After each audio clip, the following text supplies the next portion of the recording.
Welcome to this kind of special edition of my conversations.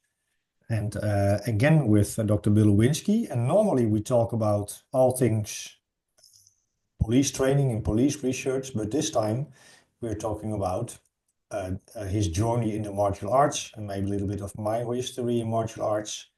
And Dr. Lewinski, well, you are known for Science Institute and all the great service you do in the research. Actually, today I came back from the police training facility here in the middle of the Netherlands. And I trained with an old friend of mine, and he was surprised when I told him that there was so much great research into training.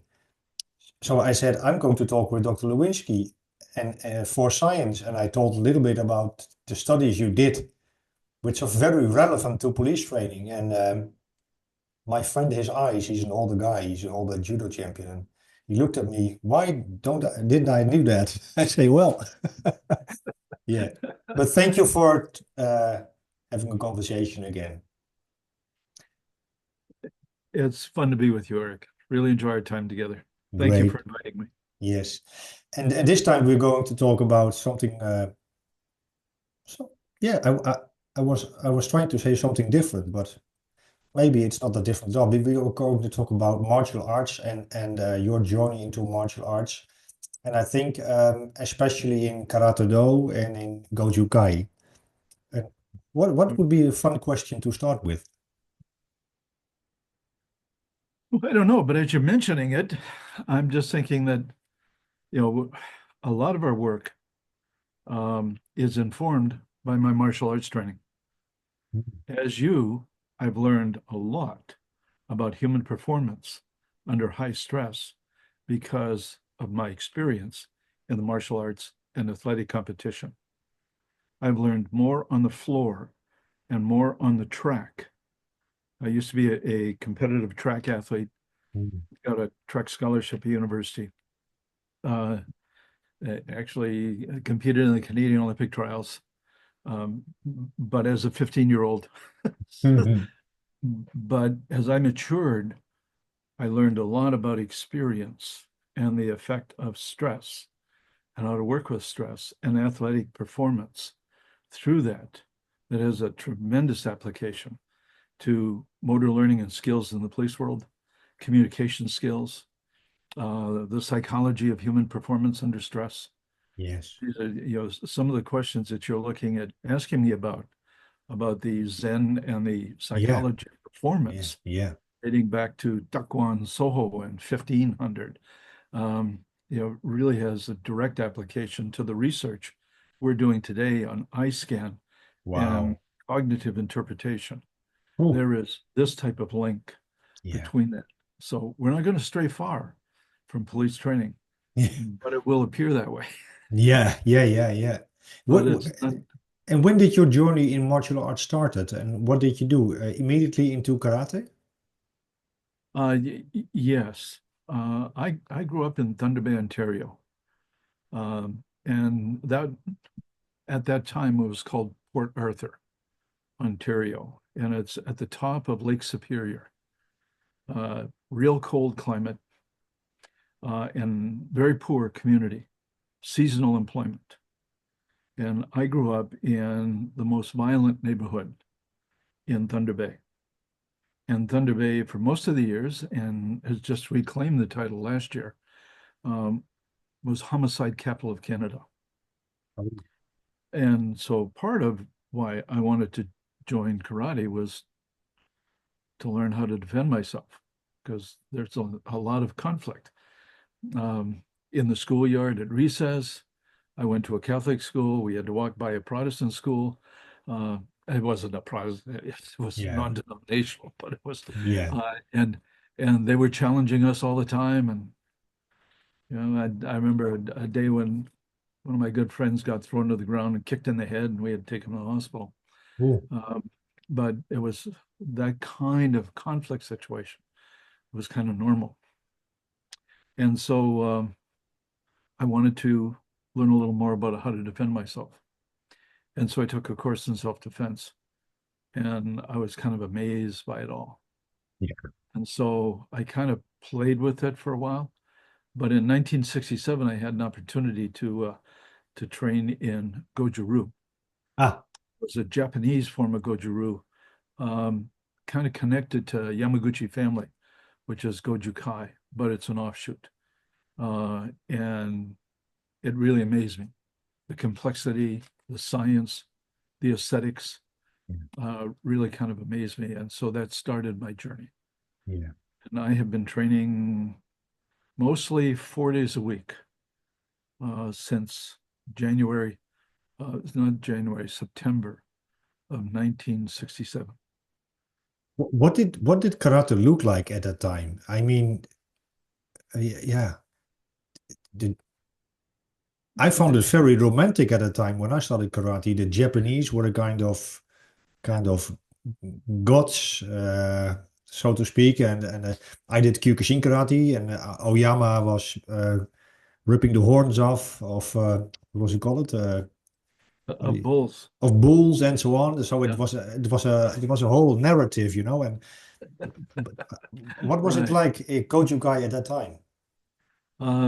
As I trained in Goju, it wasn't Goju. wasn't quite Goju Kai. Okay. I didn't encounter Goju Kai until 1975 Hmm. and was amazed at Gosei Yamaguchi. Ah, Um, I've never seen anyone move like him before or since in the martial arts. And at that point in 75, determined I would spend the rest of my career in martial arts trying to learn how to move and strike like mm, like he did. And it was a journey of aesthetics, but performance. Really pretty amazing. But way back then, uh, it was any sparring we would do was light face contact, full body contact. yeah, Yeah. But now it's all touch yeah, karate. Um, so there's a whole variety of issues as to why, including starting with 3 concussions from athletics, broken nose. I said it so many times. It broke so many times. I said it myself. Uh, I've had 8 surgeries on this eye, yeah. so it's It was it's rough, been rough. a dislocated jaw from boxing. Yeah, So and that's still dislocated. So yeah, we bear the scars and we learn as we go. yeah. And so it was very conflictual. And the focus at that time was primarily on becoming better at fighting, better at conflict situations. And much of what we did was in that direction, although it was primarily striking and kicking and blocking, which is not what traditional karate is all about. Yeah, That's what sport karate is about, yeah. variations of sport karate.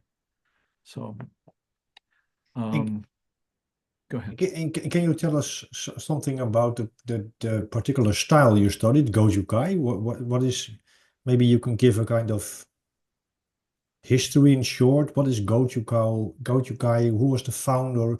What are the unique characteristics? And why did you fall in love with it? Well, my original training actually started out of Soroka style, Shitoru. Mm. And that's what I picked up as self-defense and then kind of trained for a while. I ran into Goju in 1967, trained for a year in Goju, and then moved back to Port Arthur. And Goju was not around, and I was not a high enough rank to run a club, so I joined Soroka's organization. And there I met um, an instructor under Soroka who was named Benny Allen. And Benny Allen not only was teaching Soroka style, but had studied for 20 years in Chinatown, in Toronto, studying Bakwa and Oh, Xingyi. wow. And he impressed me. He was an amazing man.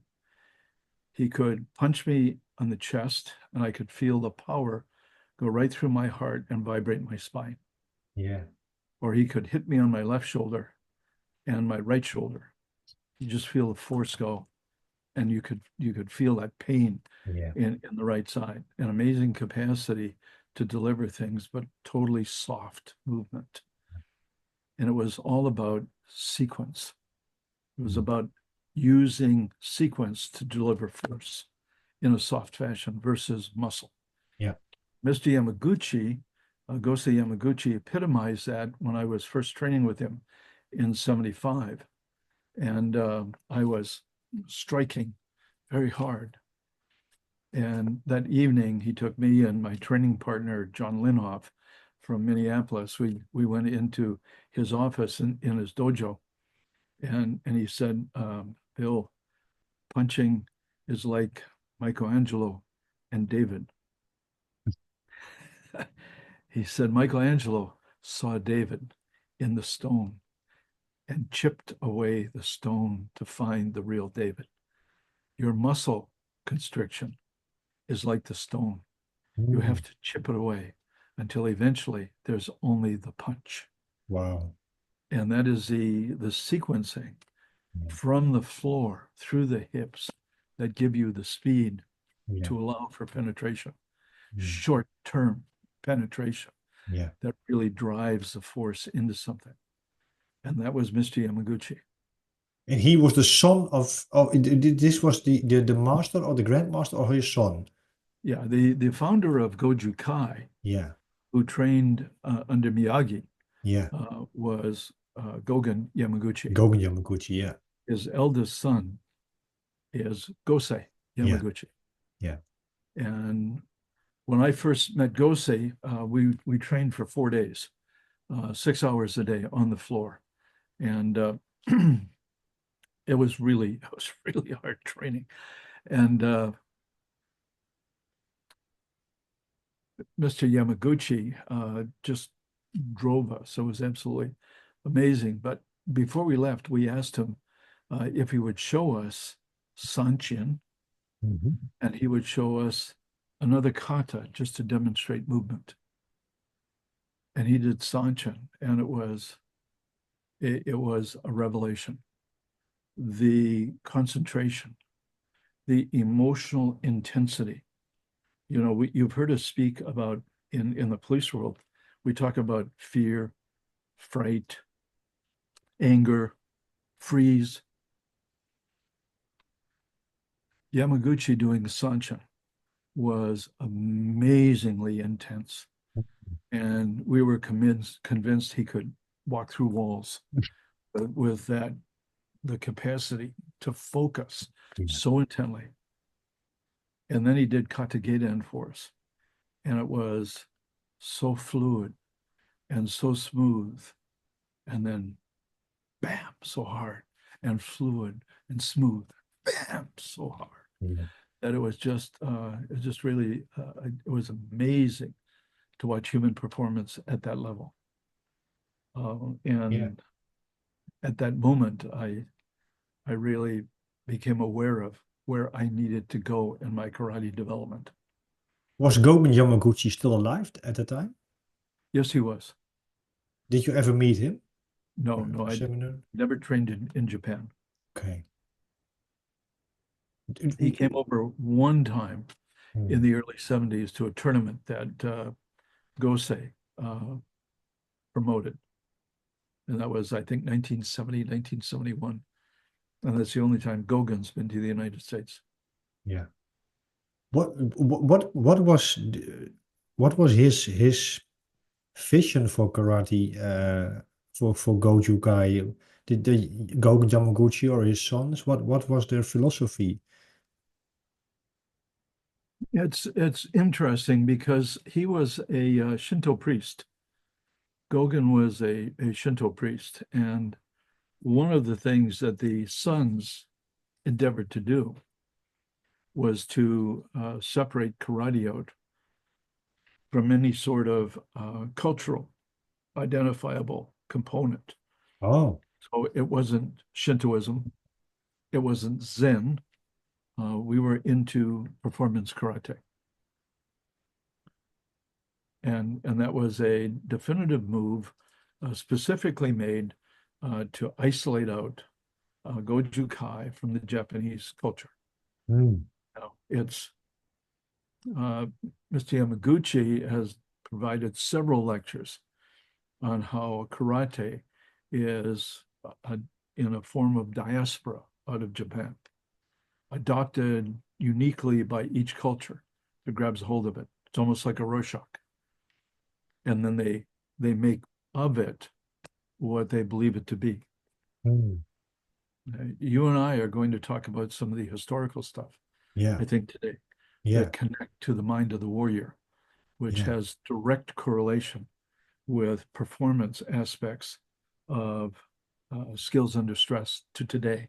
yeah, And it will connect directly to what we know, at least what Force Science knows from our research. yeah, But because there's a tremendous history yeah, of cultural components within the Japanese culture and yeah, how to work with conflict. But not only that, but how to live, yeah. that I think are really, really important. But are you aware of other traditions that have so many concepts? Because now when I'm a little bit older now and I'm looking at the Japanese concepts, like like we will talk about like Zanshin, Heoshin, Fudushin, Kokoro, all those things. I'm I'm not sure even if we have those concepts here in the Netherlands. These are so deep concepts, and they were all related to the way of the warrior, even their Bushido and what. Is it, in your opinion, was this a unique characteristics of Japanese culture, or is it just in every culture? A lot of, and Dakwon Soho was one of the first, but Chinese also, yeah. in the history of the Japanese samurai, um, they faced a lot of conflict, and they were very good at conflict. And so some of the historical mythology, and there is connection to actually some historical facts, but some of that has to do with the fact that you had the Zen monasteries, um, and then you had the samurai. And the samurai had respect for the Zen monasteries as kind of a religious sort of place where people could flee to and be protected, Mm. kind of the sanctuary. Yeah, In a Christian church, we have the sanctuary. yeah, And so that's the term of the sanctuary. So they would get sanctuary within the Buddhist and the Zen monasteries. And one samurai lord decided that there was somebody in that monastery that he wanted, regardless of the rules, and he broke the rules and surrounded the monastery. And after a month or so, put it on fire. And the monks sat in Zen posture and were burned to death, immolated, or they walked off the cliff and died on the bottom of the cliff at the seabed. And that's because in that thinking within that monastery is how one dies and the possession of one's mind and state of mind at the time of death is very important in where one goes and what one does in the afterlife. But this acceptance of death so impressed the samurai that they got curious, because at that time, literally, when you look at how skillful they were with their swords or with their arrows, but particularly their swords, if you had, and they fought in singular units, they would go in groups of others, but the fighting at the time was singular. It was samurai on samurai. And if you had 6 samurais, 3 groups of 2, and you said go, within 2 seconds, 4 would be dead, 1 would be wounded. With those odds, it was hard to recruit people. Mm. So, so, uh, Yeah, so that they began to think about what it was to train the mind to be able to face death and to do it and to do it functionally and effectively, not dying, but the fact you might die. And what are the attentional processes that one has to perform effectively under that level of consequences? That sounds very actual. Yeah, that's kind of, well, after that was when the samurai incorporated, and it's like 14 something is the apparently the when there was this transition. And after that, they began to look at what is it to be present? What does it mean to be immersed in this presence? And by the way, we aren't immersed in this presence today. We're just looking at creating a new science of learning program. And we're incorporating significant components of emotional and social intelligence. And we think we have to because today, and I was watching a child with an iPad on an airplane the other day, and the statistics are 40% of children age 2 already have an iPad or a tablet of some sort. And by time our children are adolescents, they're spending 40% less time in face-to-face situations than 10 years before. And by the time people are in their early 20s and entering the police world, they're already noticing that they have significant deficiencies in face-to-face communication versus what they had when they were teenagers. And those are the people that can't ask questions in social situations today. Wow. Empathy. Yeah. The communication of words just by text versus the paraverbals and the body expression that goes with it. Yeah. And all the rules that imply in conflict or otherwise, we're not getting them today. No. Because people are so absorbed in whatever's going on in their own head. Yeah. And so we think there's significant elements that we need to use for the police world that will introduce social and emotional concepts and experiences that will build this. And you can. The encounters are skillful. They're skillful based. And we can use that. We can use group work in academies to really facilitate the social and emotional growth of people as they move through the academy. So it's not just, as we have talked about so often, the acquisition of skills. Mm. It's also the acquisition of social awareness and social intelligence. Yeah. But it's also being present. Yeah. It's being present at time to somebody else in a very involved way, which means an immense control of your attentional process. And we have almost no training today in the attentional process.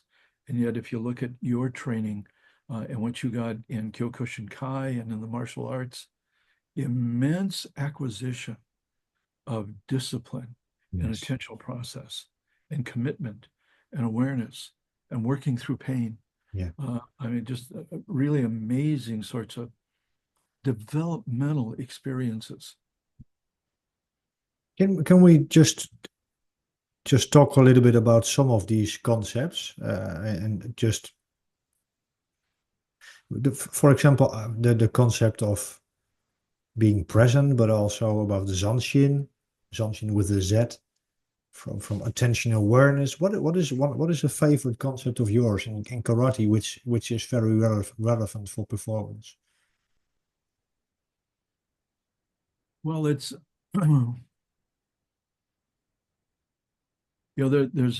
we start by, and ritual is critical. Ritual. Yeah. If you look at the work of Jung, Yeah. Jung is one of the first to really note that ritual is the key if we're looking at providing opportunities for growth in people. And one of the things that he spent a lot of, as well as Fromm and other psychotherapists, looking at ritual and the role of ritual in the psychology of just humanity overall. When you enter the dojo, you bow. Yeah. You take off your shoes. There's literally the process of taking your life and leaving it behind you. And it has to do with the fact that if you're in my dojo, you'll experience strikes coming at you at 4 strikes, 5 strikes a second. And it all has to do with the circularity of Goju and how you can move from one technique into another. I can strike at 5+ strikes per second. And anyone will knock the average person across the floor. And so it's very fast and very powerful. And if you're not present and you're not in a state of mind like Mushin, that in which everything is automatic, you cannot be there. And so after you take off your shoes and you change the uniform and put on what's important, it's literally like stripping yourself of your exterior being and you're putting on something new. And then we have Zazen, where we sit down and close our eyes, and we are present in the moment to where we are. 5 seconds, 15 seconds. But it's an exercise that over the course of years helps you place yourselves in the moment. And then you're training. It's, we do 2 hours at a run, and your pulse won't drop below 120 beats a minute. Yeah. And we are facing other concepts like Fedoshin. Yeah. In which you're hanging in there. Yeah. Your belt is soaking, your gi is soaking, but you know that you will survive. And it's this can be acquired elsewhere. It can be acquired in other sorts of places elsewhere. But in the traditional dojo, Japanese dojo, you do things that really focus and facilitate this performance, this perceptual cognitive skill. Yeah. I'll give you an example. I was talking the other day in a class on police training on the role of focal and peripheral vision. Okay. And I had people realize that this was an intentional process. Your eyes are continually reporting information off the peripheral visual field. We just don't know we're using it. You will walk through a crowd all based on peripheral vision. Yeah. You'll drive down the road. Now we'll assess your focal vision, but it's almost all peripheral vision. If you're playing traditional football, UK football, or European football, soccer, or North American football, like when I'd run through a line and avoid a linebacker, that's all peripheral vision. It's how we have survived. But in the martial arts, you learn to use focal vision, your attentional process, and to expand that vision out and be aware of the walls on either side. And so if you look at the traditional martial arts, we spend a lot of time on peripheral vision and responding to peripheral vision and the identification of patterns of movement leading to potential assaults or feigned assaults. And you learn to distinguish those by what the body's doing. It's amazingly complex. And then when we talk about police decision-making, it's based on patterns. It's based on the identification of those patterns. And the chasm we have in the police world today, which you've heard me say before, is we've got the rule and we've got the tool, and we have no game knowledge because we don't teach pattern recognition. And that's what you learn in the dojo every day. Yeah. Exactly. And if we do what we did in the dojo, if we talk a little bit, we teach a lot about the use of focal and peripheral vision and identifying patterns across the whole spectrum of human behavior for 5 minutes, 3 times a week in police training, pre-service police training. We wouldn't build the same skill we would in the dojo, but we would begin to close the gap, particularly with the officer in transition today. Yeah, yeah, yeah. And what I also came to realize these last years is that if I'm looking back, my martial arts teachers have always emphasized that if you are going to become strong and skilled, you also have the, how do you call it, responsibility to use it for the good and to have all those other qualities that protect you to use it for the good. That's why I think we have the Reiki and we have the rituals. Mhm. And honestly, I did not found this was not what I found in other martial arts. Although I was heavily involved in kickboxing and others, but in the Japanese tradition, also the Chinese, by the way, that seemed to be a total package of the ethics and the fighting. What is your experience?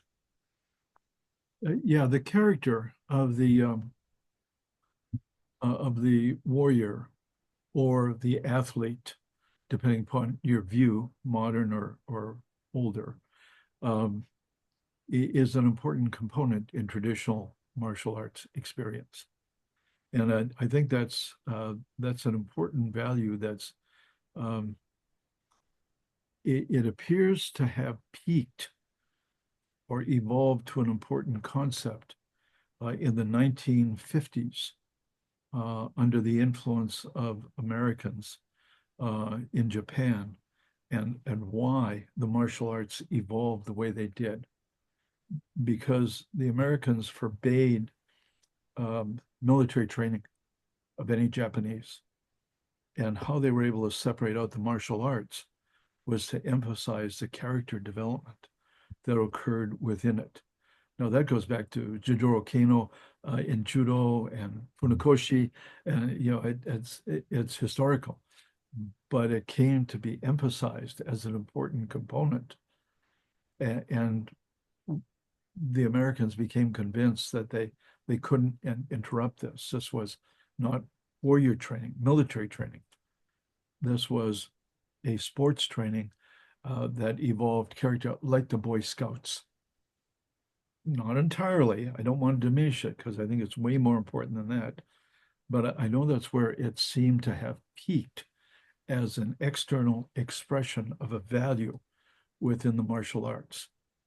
And it was necessary to state that both in Okinawa and in Japan. So judo, jiu-jitsu would be separated out. Karate would be separated out from martial training. Yeah, But I I think yeah, I think it's always been there. And if you look at the ethics of the warrior, the code of the samurai, yeah, it really is very strongly within that. yeah, yeah. Yeah, now by the way, I also today I picked up judo a little bit, and Jigoro Kano has formulated such a great philosophy with his Shiryu Zenyo principle of the maximal use of energy, and then okay, that's good on itself, but then he also used his Yitakui, so to use the maximal use of energy for the best of everyone. That was also, Mhm. and I have heard that when judo went to the Olympics, he was afraid that some of these core values were no longer emphasized. And Mhm. what are some important lessons you learned by doing all those years Goju-Kai karate? Well, let me add one more emphasis Yeah. because um, I was in the university, I was the overseer, faculty overseer of both the karate organizations as well as the Aikido club. And the Aikido instructor at the time, Tom Moore, had trained with a houseboy of Ueshiba. Ooh.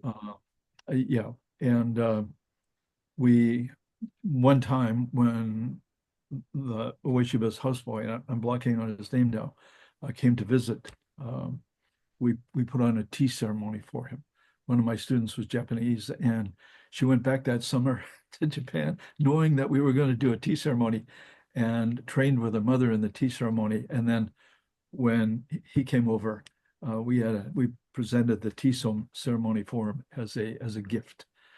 But Ueshiba, founder of Aikido, was also given the Catholic Church's award for it's the highest honor given to a non-religious person for their efforts at promoting peace. Mm.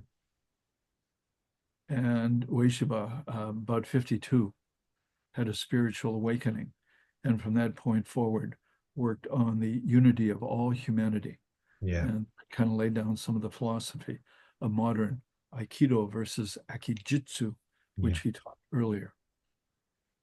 But it speaks about the evolution of those in the martial arts and an understanding of what happens as we mature and grow through the experience. So, Yeah, that's a great point, because do you think it's a natural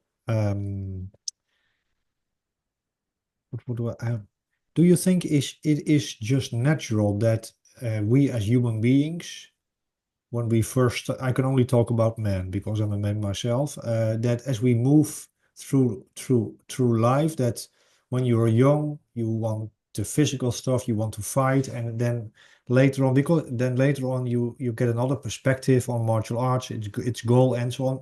Because to be honest, I see it in all my teachers. I had the privilege of studying on the Shihan Kallenbach. Kallenbach was a formidable judo master, training with Anton Geesink and Willem Ruska. He trained Kyokushin in the Humbu dojo with Oyama. He trained with the great American Don F. Drager. He was a master in Katori Shinto Ryu. Yeah, you can name it. And he was a big man. And here in Europe and the Netherlands, he was, how do you call it? People were, people were afraid for he was 110 kilograms of pure muscle. But then when he became older, he became softer. He did a lot of internal martial arts, and he talked about the things you mentioned about Ushiba. My whole question is, do you think is this a normal evolution of us as human beings? I think it is. But when I first ran into Mr. Yamaguchi, he was in his late 30s, Mm. early 40s. And at that time, he'd gotten tired of fighting. Yeah. And although he was amazing, Bruce Lee actually came to our dojo Oh. and spent days in the dojo. And when he walked up, he said before he left, he wanted to fight Mr. Yamaguchi. And he did that. Every dojo he went to, he wanted to fight the person that he visited before he left. Well, he sat there for 3 days and took notes, and you'll find a lot of our training in his book, Jeet Kune Do. Yeah. It's a lot of Great. our movements, Kagiyuke and Nekawashi, and moving on to stance and force dynamics and circularity of force and sequential movements, soft blocking, Sukuyuki, a lot of those. Yeah. You'll find a lot of that in his book, Jeet Kune Do. But he left without fighting Mr. Yamaguchi. Mm. And Yamaguchi was truly, truly an impressive fighter. He got tired of fighting. Yeah. Yeah. And it's not the intensity. It was not overcoming people and difficulty. It was recognizing, I think as I see his transformation through my time with him, I see it as really realizing that the battles on the karate floor are symbolic. Yes, And they're that's such a symbolic of the great point. conflicts. Thank you. Yeah. Yeah, the conflicts we face in life. If you look at the whole concept that you wanted to talk with me about one of the concepts of Fudosan. I don't mind pronouncing it the same way you do, but if you look at that, the quality to endure under criticism, a rejection of others. If you look at anybody that's accomplished anything in life, the capacity to endure the criticism of others, the travails that life lays upon you, the attacks to your ego that strike to the core. You look at that. What does martial arts teach us? The real battle is that the battle on the karate floor is symbolic for the conflict in life and the skills we're building and the confidence that we're building on the karate floor to endure that really has only one transfer, and that's to life itself. Mm-hmm. And there's a lot to be learned on that karate floor, amazing amount about yourself, because you're always facing failure as you're trying to be perfect. Yeah. You learn the benefit of, Rudolf Dreikers, primarily a Darren therapist, said, and he was quoting Alfred Adler. He said, to live is to have problems. To have problems is to live. Mm-hmm. And the karate floor helps with that. The growth potential in that area is just amazing, and it truly can be a transformative experience. And did you experience, did karate transform your psyche? It was a really component part, right? Right. If you look at, we did a study, and we've talked about that study, and it's our last study. We got publications mostly through 2023 and 2024 on our studies in Mesa, in which we looked at comparison of eye scan to body cam, that sort of thing, but also the issue about expert versus novices, high levels of emotional arousal, effective performance under high levels with people who had some concept of what, where, when, and how something was going to evolve, and they were looking for it. And the high levels of arousal facilitated effective performance. Yeah. That's those who saw it as a challenge. Nothing that they'd experienced before. This was variable, challenge beyond their performance. But they knew if they could grab a hold of something, they could solve the problem. Whereas there were those who didn't know what was going on. They weren't looking for what they could grasp. In fact, if you look at what Taekwondo talks about, some of the others, it's not even the breathing into the into the tanden. It's a broader focus on trying to see what's happening. It's a broad external attentional focus using modern terminology, so we can perceive what is real, pick up the cues, and address the threat. That comes from a sense of confidence based on your perception of competence, that you can handle the travails that life throws you. That should training, that should we teach, isn't it? That's what we teach. Yeah. We put people under pressure. We force them to face their limits. We challenge their perception that they're good enough, because once you think you're good enough, the journey is over. We realize that that's an illusion, and we're going to show you it's an illusion. Yeah. It's a place where we face ourselves in ways, particularly, there's one of my best and I went to the University of Arizona, abandoned everything as a psychologist, and went to study with Dr. Oscar Christensen at the University of Arizona. He was the top Adlerian family therapist in the world at that time, doing all sorts of presentations at world conferences. And Chris said an important thing about adolescence. When he was growing up in the 30s on a farm, he knew that his labor contributed to the family well-being. He had a place and meaning as an adolescent. Yeah. And today, our adolescents have no place and no meaning. It is a passage that has no value.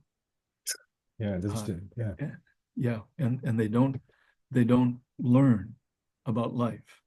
And what we're learning today is they learned very little about other humanity as well, given their interaction with media and technology. And so it is an empty space. It used to be a place where we claimed our own authority over our life, and we began to transform from childhood to adolescence. And now Yeah, it touches me because my son is 22 right now, and he's in that space. And as a father, I feel you I have, how do you say it? It's so difficult to give words to it, but I see this happening that he's I wanted to say to him that he's part of the ecology of life, and that they have a place. and yet that they have a place, and that Yeah. the purpose of life is to make meaning in that ecology and to. Right.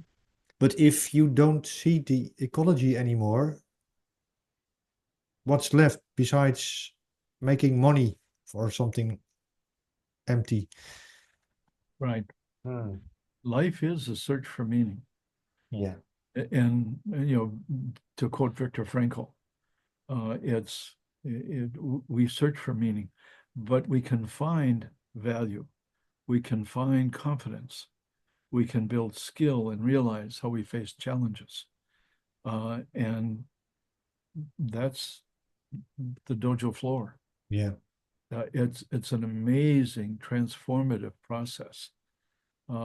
And both Viktor Frankl and Erik have written about the psychotherapeutic value of performing on the karate floor Yeah.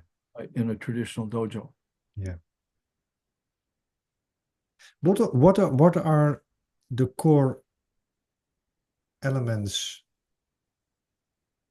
of that transformative training? Maybe I can give you my take, and you can say what you.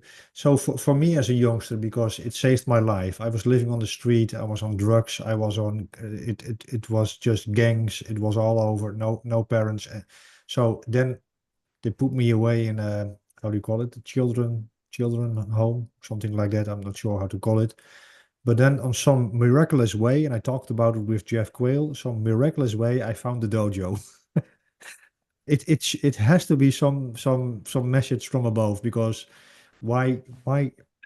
But the thing is, I was also taking the initiative and going to the dojo, and what I found there, I think, was what we now call the three psychological basic needs. There was the relationship with the teachers, with the community. Mhm. There was the competence. The first time in my life, I had perceived competence, and Mhm. there was also the autonomy. That is, I could be myself, and I was valued because of myself. But there were other things also. I think there was what I liked in karate was the the the, the structure. I think as a youngster in the third, maybe that was the most important for me. There was a clear structure, how to behave. There were goals. Yeah, that I think. What's your take on this? I think you're right. All of those are major contributing things. The structure The very process is facilitative of Yeah. a particular type of growth. The relationship with an authority figure Yeah. who is encouraging and sees within you potential. Yeah. Because everybody, including the instructor, started as a white belt. Yeah. And we all grow from that point. How far we grow is entirely up to us. Nobody has values they put on us. They will help you grow. And that's really, really important stuff. I do want to mention something else that you haven't, and it deals with what Sanchin Kata does. Mm. And I don't know if you want to talk about your experience with Sanchin, but I think an important component. We spend most of our life within a culture realizing that emotional intensity is taboo. And those athletes who have learned how to channel that emotional intensity are tremendously successful. The sprinter who does not put all into the first steps coming out of the blocks will fail. But the one who can push it. In fact, I was listening this morning to a podcast by Huberman and a athletic coach, a world sprinters, world champion sprinters, 100, 200 meters.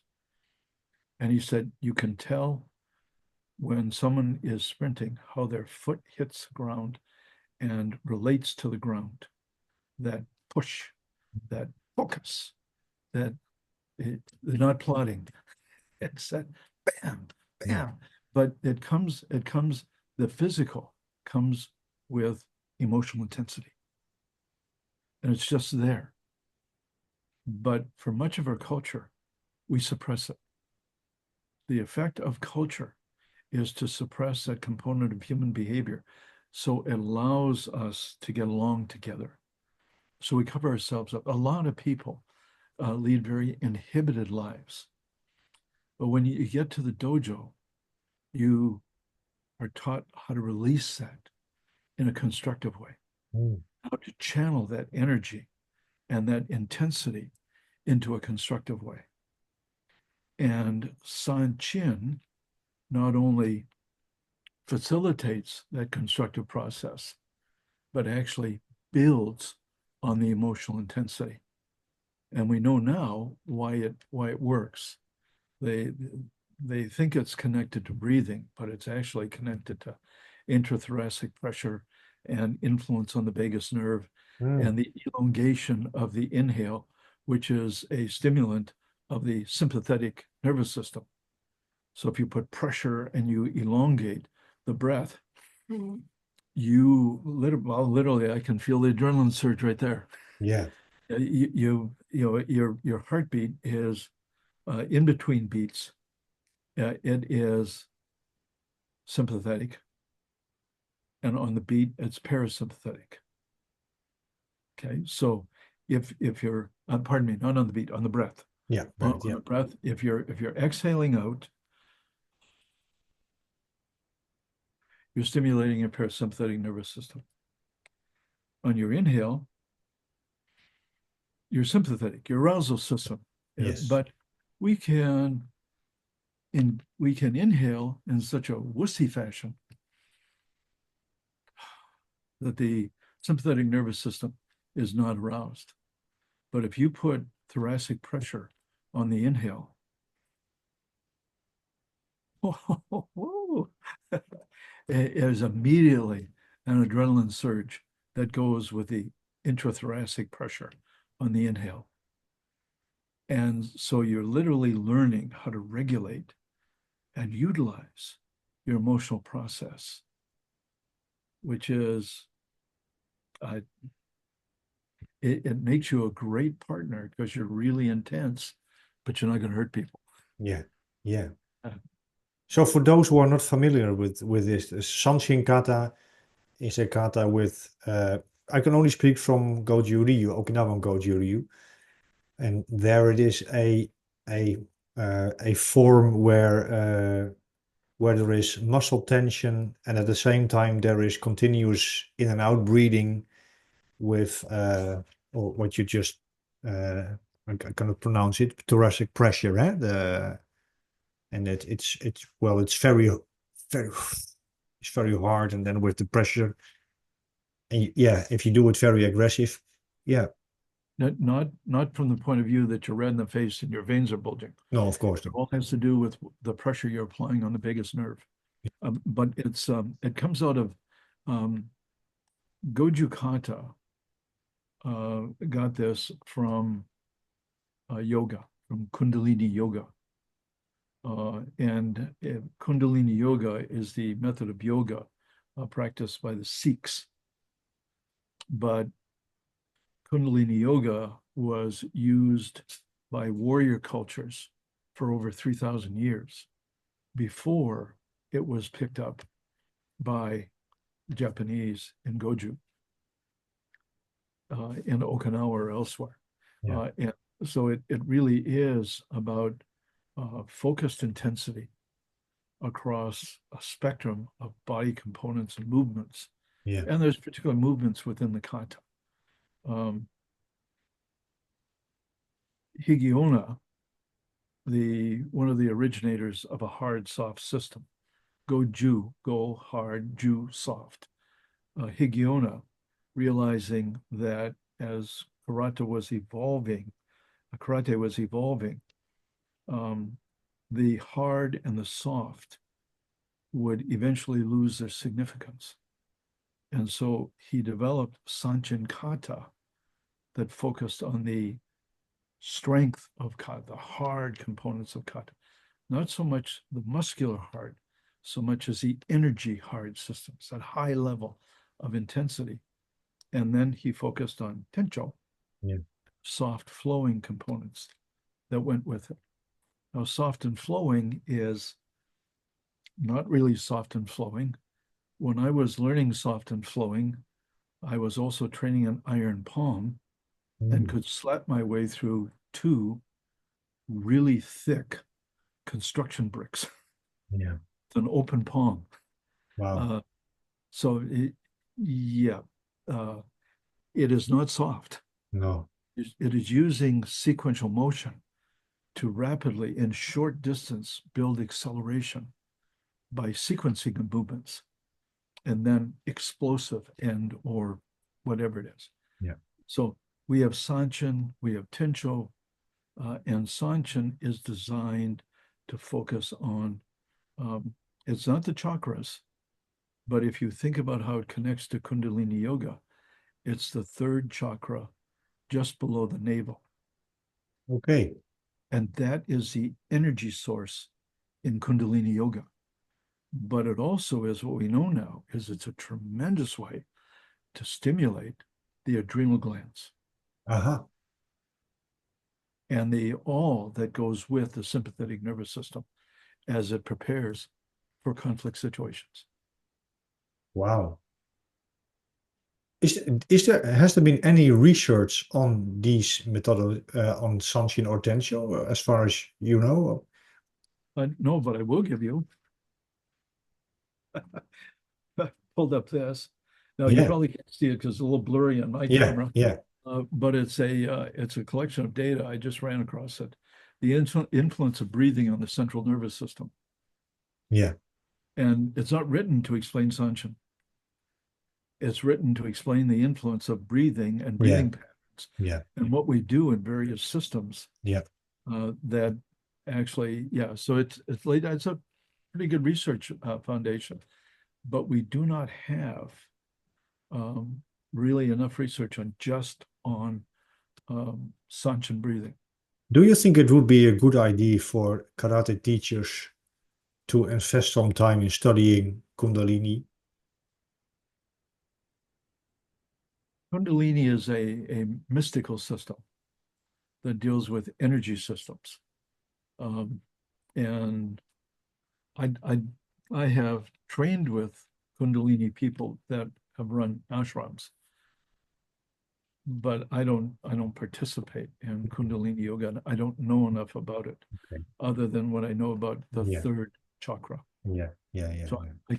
I can't recommend anything for you there. No, okay, great. Do you know anything about it that you might? Yes, but only superficial, and but I have my attention is for many years now to go to a yoga class, but I found it easier to enter a kickboxing gym than a yoga class. I'm not sure. I think it has to do with my ego or something. But Yeah. I believe, as I have the impression, just personal from personal experience, that I the older I get, the more I need some mobility and softness. By the way, do you know he's American? Do you know Robert W. Smith? Uh, not I'm sure. familiar, but I don't have a depth of knowledge with Robert Smith. Robert Smith. Oh, here. I've seen some of his work on Chinese systems. Yeah, Chinese system. This was his biography, Martial Musings. Okay. And in it, he speaks his encounters with all the Chinese, Japanese masters. But what was great, when I was in my 20s, I wrote him a letter. Yes, it's like, it's really, it's like, yeah, yeah, Actual letter. That's yeah, not an actual email. letter. No, no, it's just a letter, and you had to wait for a month to, but he gave me some great advice, which still today I have his letters. I think he's dead, but um, what I love about this his last words to me.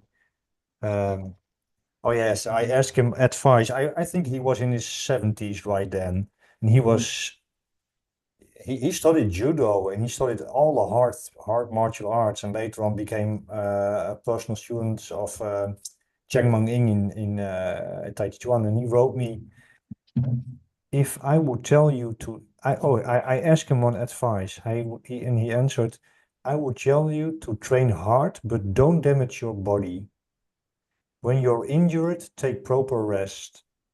And also make friends and laugh a lot. This way you can stand the long training. Merry Christmas, Bob Smith. And this was in 20 years ago. Hmm. And I think you have the same experience, but then I was I think in my 20s, and I thought, okay, thank you for the advice. But I'm still going to kick some people in the legs. But nowadays I understand this. Yes. So you see also in his life and the teachers he talks about in his book that there was also the transitional phases of the human development. Like Jung was saying, what is true in the morning is not relevant in the evening, or something like that. Yeah, right. Right. Yes. Very important. Right. How, We how, need to keep training, yeah, we need to keep training. Yes. but there's different aspects of training. Yes. And, at what point are you now? What is important for you in training? It has a change from when you were younger. There's I, one of my training partners since 1967 is a guy named John Linhoff. And he and I have trained together since we met in our first Goju Dojo in 1967. And John and I have had a theme, can you do good kata? And we really have been working on defining what that is and pushing and trying to do it perfectly. And there will never be a perfect kata. Mhm. There is no such thing as a perfect kata, but the effort is critical. Yeah. And doing that kata and preparing for it and warming up. The typical Yamaguchi, Gosei Yamaguchi has created a warm up, and it's a standard sort of warm up. It's enough to build flexibility and fitness up to green belt level, and then you're able to take on harder training. If you do that warm up every day, or at least 3 or 4 times a week, you'll maintain flexibility from the toes up to the neck. Mm. Um, And that's an important thing. It is both the strength and the flexibility. And so it's a part of doing it, but it's not just stretching and lifting. It's moving your joints through a range of motion with functional movement. Yeah. If you look at the elements of fitness, that's what karate has: speed, balance, flexibility, coordination, endurance. It's all of that is within traditional martial arts training. Mm. And it's, do you spend your time beating up others and fighting so that if you broke a finger, it now took you 6 months to heal, when it used to take you 3 weeks. Yeah. You do those things that you can really continue to train better. And you limit your training to those things that are beneficial Yeah. in the long term, or not constrictive or restrictive in the long term. And kata is really a great way to do it. But there's also another component is, can you fight? Because there are these components, and there's a need to practice the application and the rest of it, because the application dictates the meaning and of the motion in the kata. And so you really need to be experiencing the application of that as well. Yeah. But does it have to be open kumite, open fighting? Mhm. And the answer is no, it doesn't. It can be a frame sort of thing. You can be working with others. Mm. So if you're working on a grip and a rotation, on a twist, and you're careful with them and they're careful with you. Yeah. But you look at the application so you don't lose it. Yeah. So, do you think that modern scientific first responder training can learn some things from traditional martial arts training? Yeah, I think they can. Um, you know, you and I both appreciate the advantage that ecological validity has, and Yeah. about teaching people to have adaptive variability based on circumstances. Um, and I can appreciate the value of that. But I also understand that when I first started traditional karate, um, as I said, in 1967 was my first Goju class. And I was the only student at that time. My instructor just opened up a dojo, Mm. and he wasn't getting a lot of students, and he wanted to fight a lot. And guess, Yeah. Yeah. okay, you know how long it took me to learn how to do technique correct so I could overcome the difficulties I faced by being embedded too early in ecologically valid situations? Yeah. The conflict between technical skill development and how you enter and connect to that, for me, raises some really serious questions about when do we have built enough fundamental skills to be able to begin to engage in diversity of application, a range of application? When do we do enough on that intervention into it so that we can appreciate and grow with the evolution and the problems that come from that? Or do we put people into it too early and then overwhelm them and they scramble and they never really build any foundation or any sense of confidence, or their sense of confidence is illusionary? Those are the questions I have faced on the karate floor for all the years I have been training and teaching. Yeah. And those are the questions that I see being faced by police training today, because we don't have enough time, Yeah. and we're pushing too early, or we don't build the skills enough. We did that study that we've talked about, which we looked Yeah. at we made 10,000 videos of skill acquisition and perishability. And by the time people were graduating, the skills weren't there because we had pushed them too much, too early, and not build a foundation enough skills to be functional. And so that I Yeah. think there are tremendous amount of knowledge to be acquired because we have been facing those problems for a long period of time. You and I have. And Yeah. when I look at Mr. Yamaguchi, who's 89 now, Kosi Wow. Yamaguchi, um, he's been facing those all his life. How do we take this skill and make it applicable and relevant, variable? Yeah. Uh, Yeah.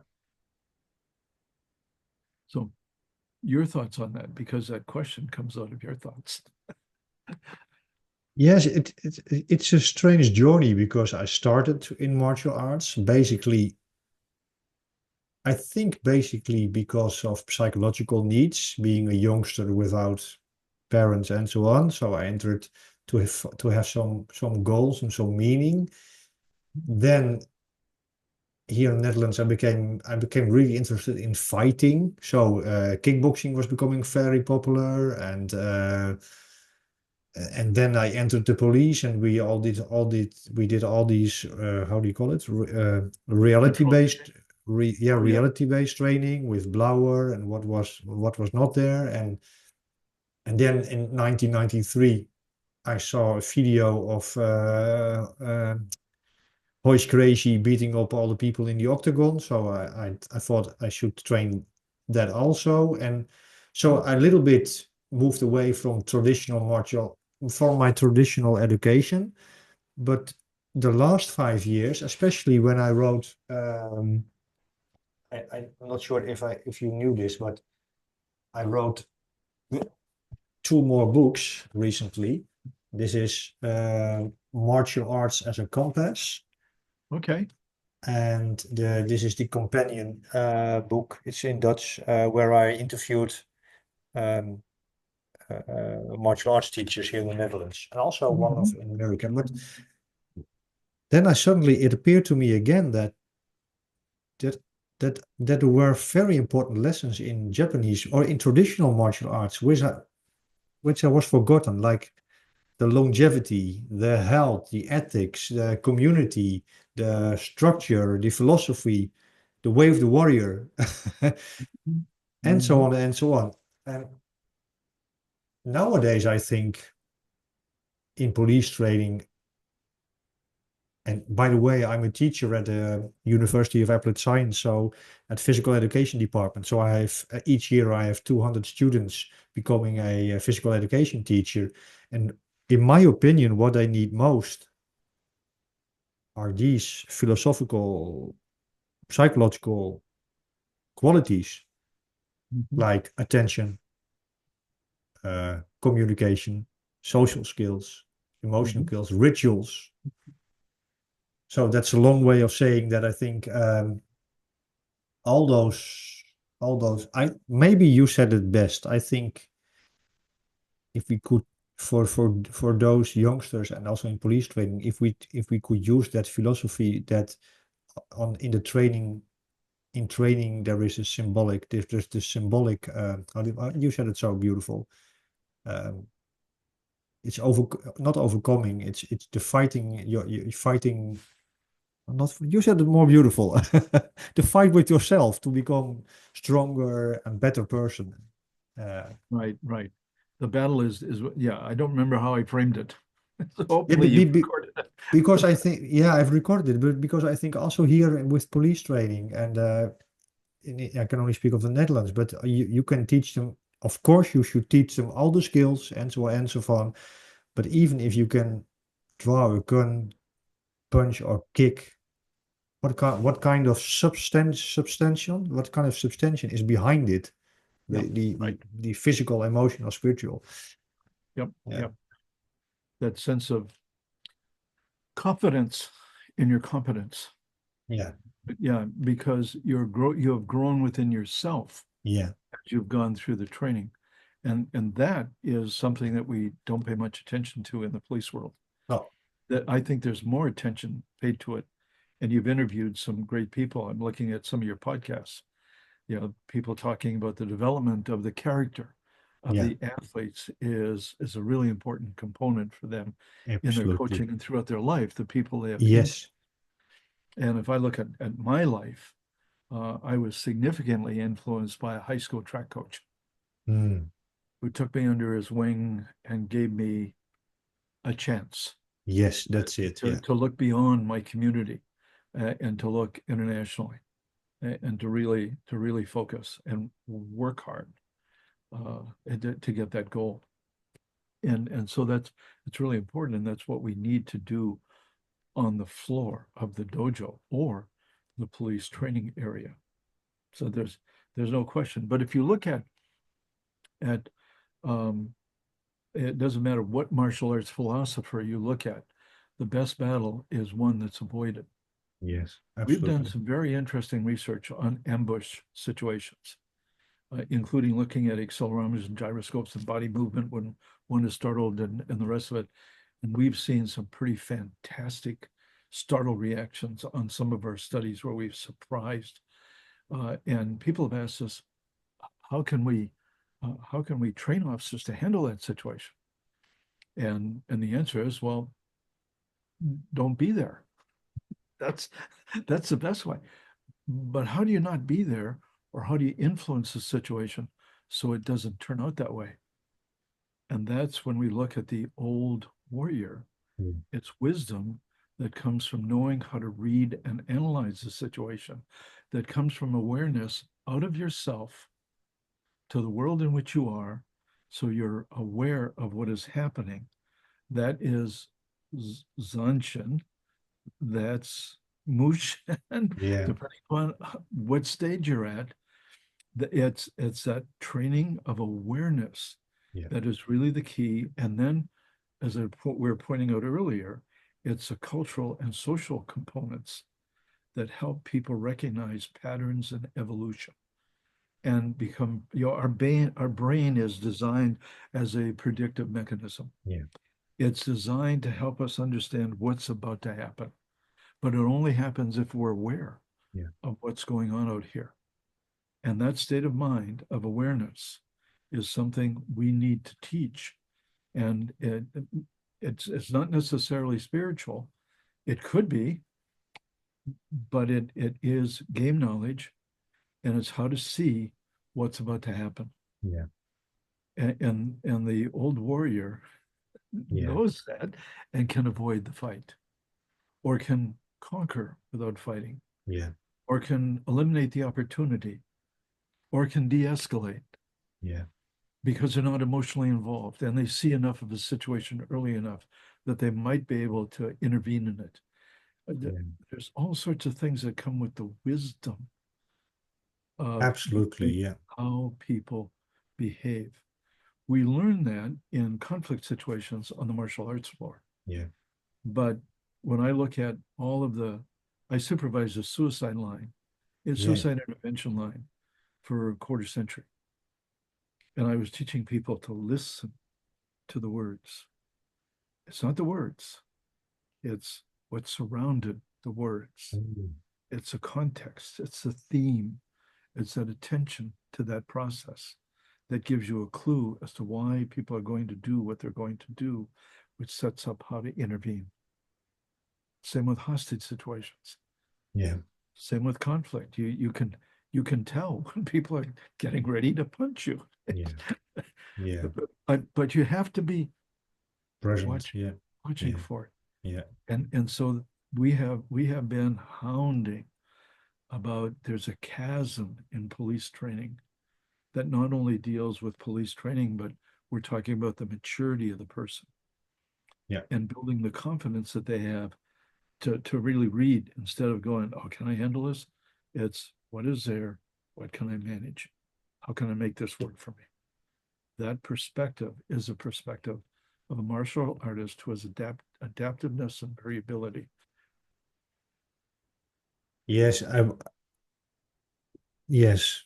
It reminds me of the fact that I'm I'm even more convinced that we need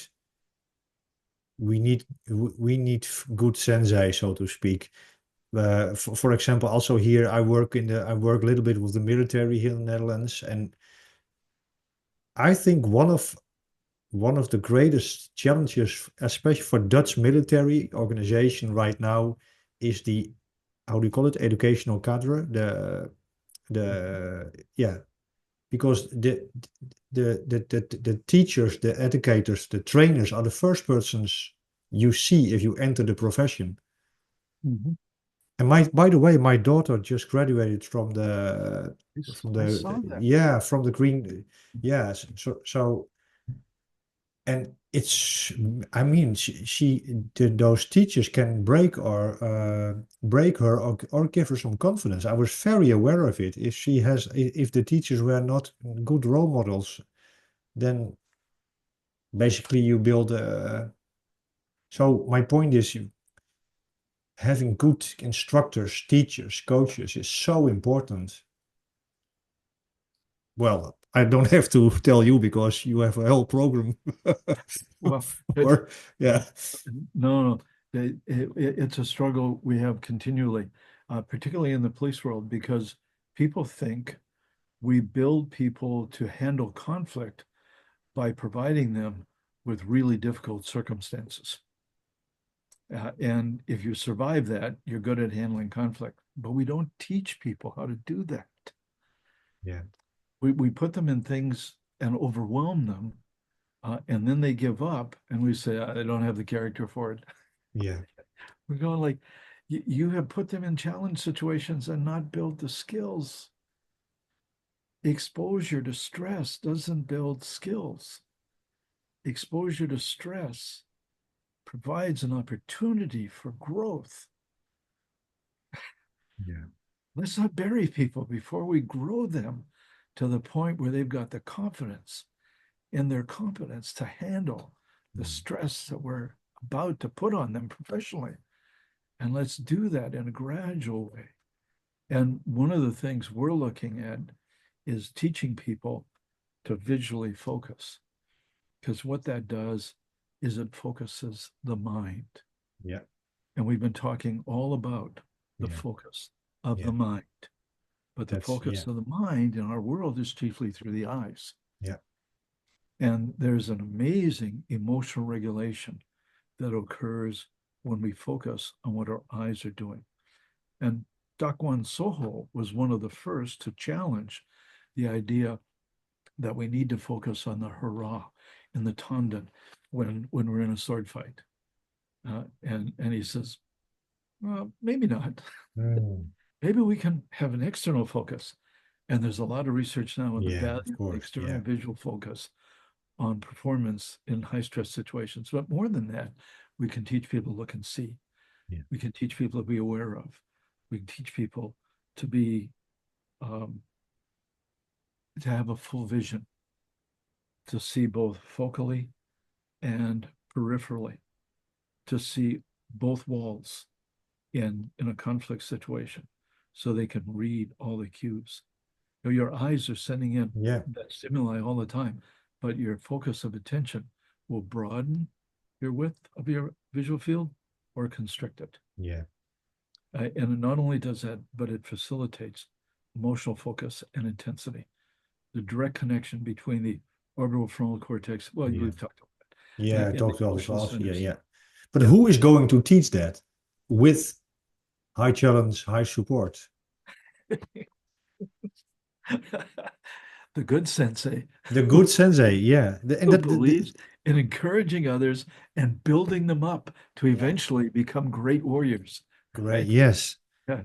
And that's my last question for you. That is about wisdom. And there is a great quote, I'm not sure, that is, knowledge is transmitted, wisdom is earned, or something like that. But however it is, in my profession, in physical education, I see a lot of elder people in their 60s, moving away from the profession, doing something else at home. And then Mhm. I think, and I talk with them, I have interviews with them, and they have so much, it's more than knowledge, they have wisdom. Mhm. And I even think if they now came back to our schools, they are even more better teachers than they were when they were 40. And I feel it in myself also. Now I'm a little bit older, that I can be more of value. But what do we do with the people who have lived long enough to earn some wisdom? Are we doing a good job with that in police training, or Yeah, this little suggestion? This just Erik, the police community is one of the worst I have seen for throwing away those with well-earned knowledge and wisdom. It's just amazing to me. Um, you're a police officer with esteem in the community one day with your fellow officers, and you retire, and the new rookie won't even recognize you. It's amazing. It's tragic to me how so much knowledge and experience and wisdom is retired. yeah, We literally need to find some way of making use of all that knowledge and experience and wisdom. What is interesting, and I think we need to teach this early, most of those people gather wisdom through their mistakes. In fact, if you look at decision making, and Gary Klein, who teaches for us, talks about, decision making. We want to help people make good decisions, but we also want to help them learn from their mistakes. And Alfred Adler said, the greatest courage we have is the courage to be imperfect, yeah, is the courage to risk, and to deal with failures and deal with success the same way, learn from them and move on. And that's where wisdom comes from, is that experience. Now, we can't hire people with wisdom, but we sure can expose them to more reality-based training, not just the training, but an awareness of human performance and decision-making within that, and teaching how to read people and others, and engaging in group process and learning about ourselves and others in group process in pre-service training, and learning how to risk in the group, yeah, especially when we don't have a lot of social skills or awareness, learning how to use group training in pre-service training so we can really build that interaction and that skill, and teach people it's okay if you make a mistake. It's only if you don't risk that you fail. You have to have the confidence to risk. mm, And I think that's where wisdom comes from. yeah, And so the question becomes, how can we give people an attitude, or help people with an attitude in pre-service training? And how can we help them acquire more experience and more trials at which they fail in police training before they move on? Because we want failure in the academy, because failure teaches variability. It teaches confidence. It teaches people to come back and see what they need to do to improve. yeah. If all you do is get a passing grade, there's little that's learned from that. I don't know about you, but I have learned more from those failures I've been willing to see. Yes, Sometimes I'm absolutely. not willing to look at them, Yeah, but uh, those things that have been really difficult. yeah, Yeah, and so it, I don't know what we're going to do in the police world about throwing away all the wisdom, but I know that we can help others growing up to use their training and their experiences early on to become as wise as they can be, yeah. and to profit as much of their experience as they can I, be. the other day I talked with Ken Murray again, and we Oh, talked about, I had a beautiful picture in my mind, like being at a training academy where I told him where there is a big table. At a table, you are sitting there. Terry Wallett is maybe sitting there. We have some older wise men there, and then as some youngsters, you can get there for not only for knowledge or wisdom and training, but also a little bit for, because Ken was asking, and what are these people saying? Well, I think maybe just come and sit down and have a cup of coffee. We trust you. We've got your back. Whatever, like a father talking to his child. And Yeah. yeah, And you're there too. yeah, but I'm still I'm still 54. So yeah, yeah. But it goes fast. Yeah, Right. yeah, Right. No, Murray's a really good guy, and he's been trying to make a difference for a long time. yeah. Absolutely. We have a Yeah, great deal of respect for him. Right. yeah, Yep. Yep. It'd be great if we're on a panel together. yeah. That would be great. And yeah, Yeah.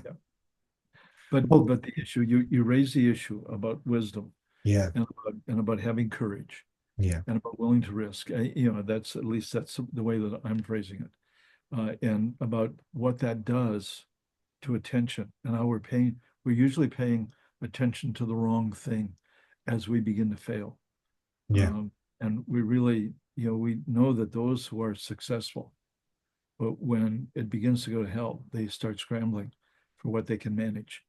They're not going, oh, I'm going to lose. I forget what the phrasing was. I think I wrote it down somewhere. Um, Thinking too much of the sword and you lose sight of the end, yeah. Great. which is, your focus of attention on the Yeah. wrong thing in the middle of battle is really not very good. No.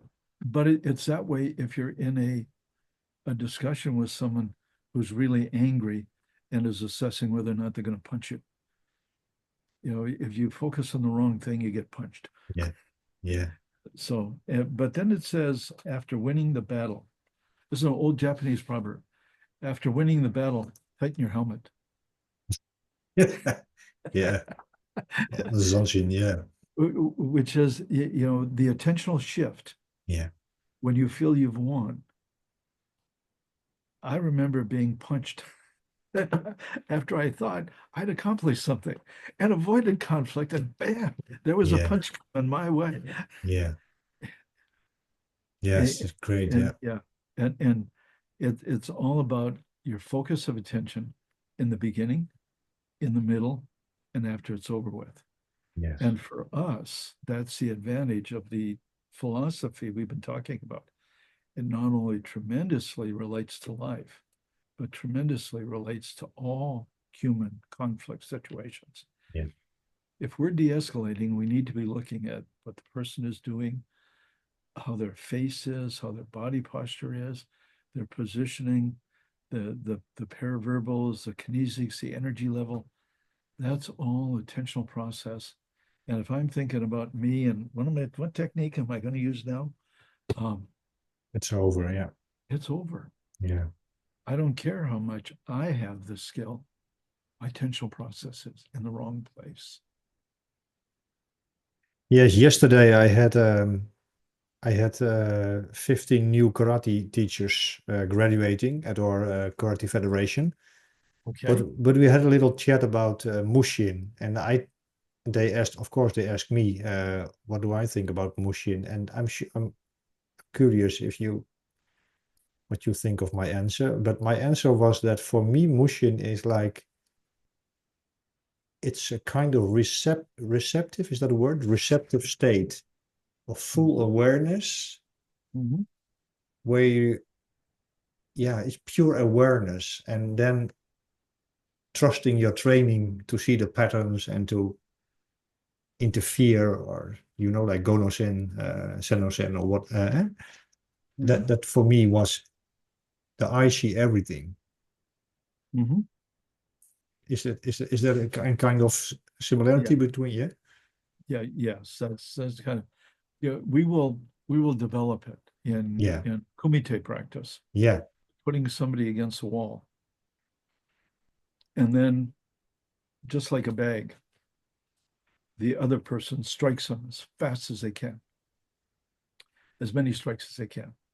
And I'm not thinking about simple punch, back fist, heito, shito, and coming through in all sorts of different angles.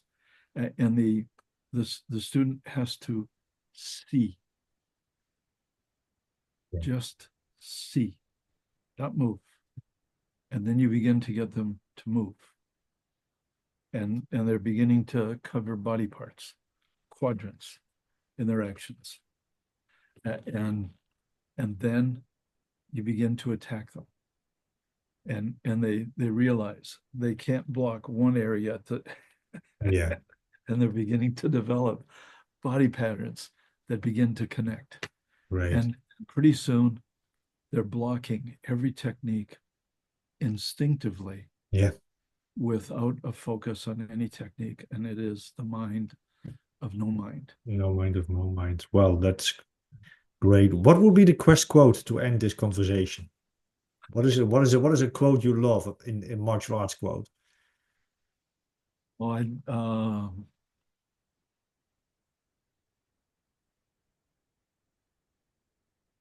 I don't, I don't. You do. I'm looking it up right now.